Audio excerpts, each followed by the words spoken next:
Hello my friends and welcome to the channel. If you're new here and you enjoy this, please hit that like and subscribe button. What I thought I'd do for Dungeon Defenders 2, I'd do a basic introduction for new players to show you how to build a simple defense against the hordes here. And this is starting with the 4 basic characters from the very beginning. So we've got the monk, the squire, the huntress, and the mage or the apprentice. So we press G to begin the build phase and we get our allocation of mana, and up in the top right you see the wave 1 of 3 enemy hordes, 72 enemies in the first wave, and we've got up to 600 defense units to utilise. That's our defensive towers, auras, etc. And here we see the lane wisps of the approach of the enemies, one from the left, one down the middle, and one from the right.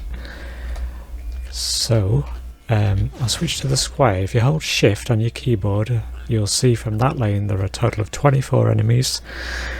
There are 8 throwing goblins and 16 melee goblins. Move around, similar there, same there, same there. So we've got the same on each lane. So pressing number 6 for our wall. Now here I've learned we don't need 2 walls in the main, we just need the one to cover where that lane wisp is approaching. Click once to place, you can then rotate it. And second one, if I click once, if I don't click twice, you can rotate it on the spot before positioning it. Now, just notice where I'm putting these. We are, after all, trying to defend this crystal cart here.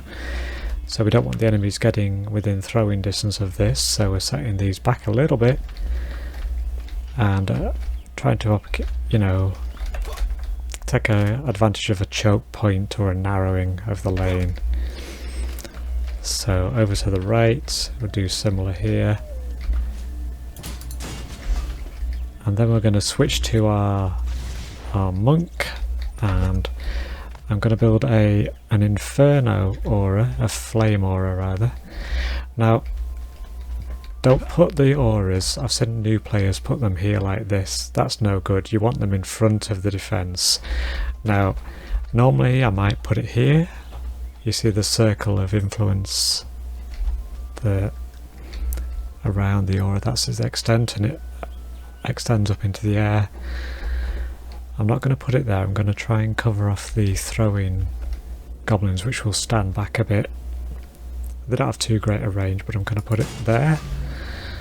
I'm going to do the same away from the wall here, put it about here. And this one, a bit trickier because it's a bit of a wider approach and they do spread out left and right, but I'm going to put it about here. And then I'm going to switch back to my squire, and I'm going to place behind the wall now a cannonball tower in each lane. Now I don't want, you see the arc there, that's the angle at which the cannonball tower will fire. So if I put it here, it would cover off both lanes. I don't want that, I want it to focus on this lane. So I'm going to place it sort of at this aspect, back from the wall a bit, because if melee characters get up to the wall, they can reach and hit the cannonball tower and do damage to it while they're damaging the wall, and we don't want that. This one I'm going to place just pointing straight down the lane really. This one again I'll angle it slightly so it focuses on this lane alone. Again, set back from the wall. And do we have any? We've used 270 of our 600 defense unit points up in the top right there. Switch to my huntress, and what we'll have is an explosive trap near the wall. So if any enemies get past this, they've got a cannon, a wall to face and an explosive trap. Just put one in front of each wall. And our mage, if we've got any points and mana left, yeah, mage, or I keep going mage, but he's an apprentice really. I'll cover off, you see his arc of fire again. I'm making sure it covers up to the touch, so it's touching the wall there. And I'll do a similar one, this facing this way. Again, that's just for enemies that get close to the wall. Now here I could put one up on the fence here, but throwing enemies can hit that. And again, I wanted to focus on this lane, so I'm going to put it step back a bit. Again, make sure that arc of coverage is touching the wall, and we'll place it. And I think with that we're good to go. Now I'm going to press G. Make sure you've got all your 4 characters in your deck. Well, you obviously have, because you're swapping between them with the function F1, 2, 3, 4 keys. They'll all gain experience as enemies are defeated while they're in your deck. So press G to go. Combat phase. And we'll go up there. We can help by... It's not just a pure tower defense game, of course. You can lay into them yourself. Whack 'em. The monk has a ranged attack on the right mouse button, or the alternate mouse button if you're left-handed. And sorry if there's any glitches and stutters in the game. It's not the computer being too slow, it's the server that we're connected to. Because this is an online, and if you have friends to play with you, you know, get them to join, because that, while it increases the difficulty slightly, your rewards are greater, the loot you get is better. And we'll just see how effective this aura is at killing things. If I point at it and press E, you see there the stats, it's killed 12. And then we level up. So more abilities will become available to your heroes as you level up. And one of the early ones we're looking for is tier 4, a level 4, which allows us to upgrade defences to a higher tier. Right, so we've got some new enemies going to come now on wave 2. If we look at the outputs there, we've got an additional enemy there.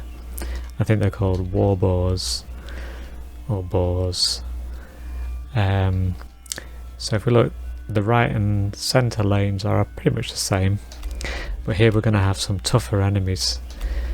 So what I might do is, Monk has on his number 6, he has a boost aura which can boost the stats of the things within its reach, and you see it glowing now.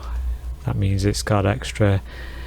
If you look at this one for a comparison, this one doesn't have an aura on it, so its damage is 610 per second. This one is 680. So I might put a boost aura on the aura as well, and so that goes up to 412 with an increased crit chance. Sorry, crit damage, attack damage.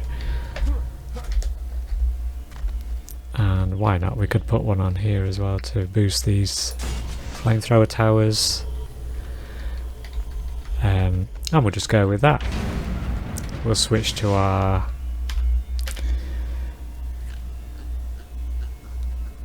Squire here, see how he goes.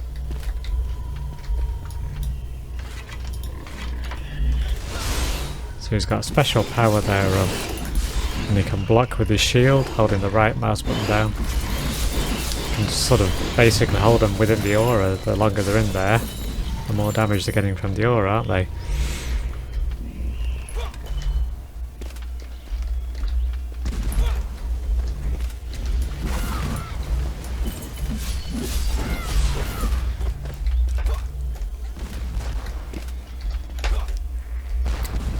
I can swap characters in games. Let's have the, excuse me, Huntress with her arrow. She's got a concussive shot, like so. Come back to that in a minute, that item that dropped. And we're leveled up again. So a key point here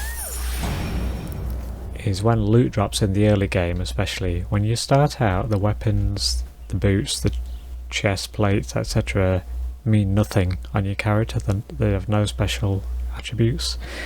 So as a basic principle, when you're first playing through and you're trying to level up, if the gear that drops, don't be too selective about it. Don't start adding modules to them or anything that you can do in late game.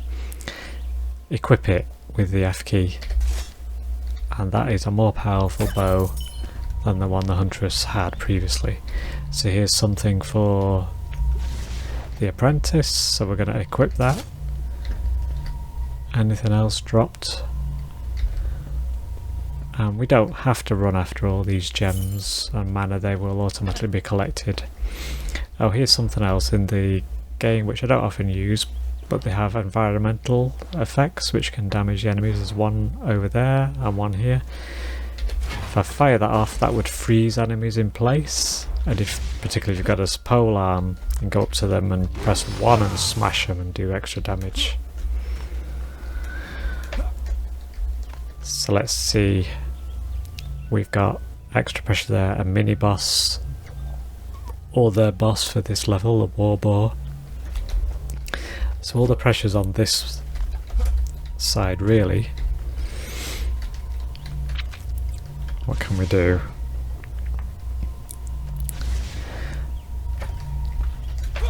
We can have an extra cannonball tower. I mean, you could put one up here if you want. Put one up here.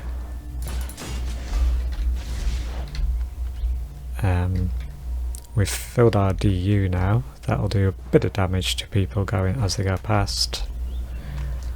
But we'll press G. Ready up.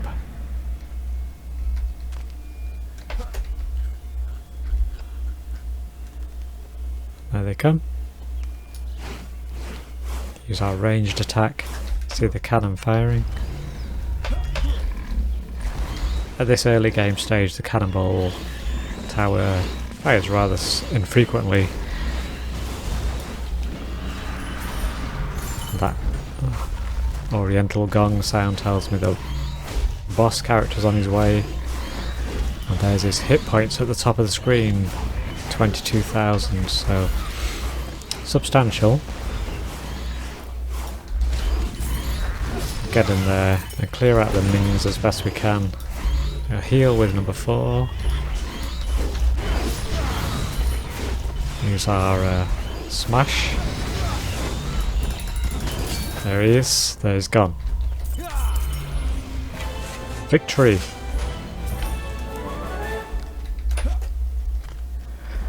So that was actually playing on hard mode to skip the sort of tutorial that's built into the game. So we'll go back to where the crystal is, and then typically there's a chest, one for each player if you're playing with up to 3 friends. Open.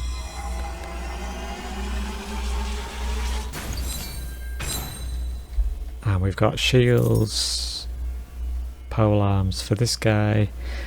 So if we click on the pole arm now, this time again I should be able to pick it up. Equip that. What else have we got?